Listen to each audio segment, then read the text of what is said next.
Hello everyone and welcome to my YouTube channel. Today we are going to discuss how to fix your already in another family. You can be only in one family at a time. To join this family, you'll need to leave the current family first. You can switch families once per year. For example, if you want to join family sharing in Apple ID, so after that you'd see this kind of error while joining the Apple ID. So how you can fix that? For this, what you have to do, you have simply watch this video completely. So without wasting any time, let's start the video. The solution is in the problem which is written that you have to simply uh, remove yourself from the previous family you have joined.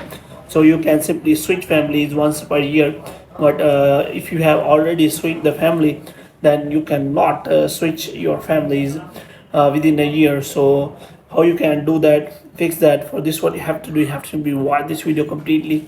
So first of all, you have to simply make sure that you are connected to proper Wi-Fi or internet connection. And after that, what you have to do next is you have to simply go to settings, and here what you have to do, you have to simply go to general, and here you have to simply scroll it down until you find the option of transfer or reset iPhone. And here you have to simply click on reset, and you have to reset all of your network settings. And after that, what you have to do, you have to simply go to name or Apple ID here, and here you have to simply go to family sharing. If you are organizer of the family, then you can simply remove that person which is having the issue, which means you can simply remove yourself from one family, and after that you will be able to join another family.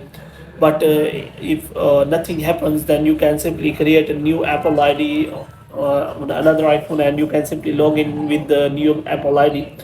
That is the solution. But if the problem is still there, then you can simply contact the Apple support and ask for the solution. And if the problem is still there, then you can also go to the Apple discussion and ask the solution from the different Apple user, and they will guide you in a better way so how you can fix that error. So hope you have liked this video. If you get more videos like these, you can subscribe our channel.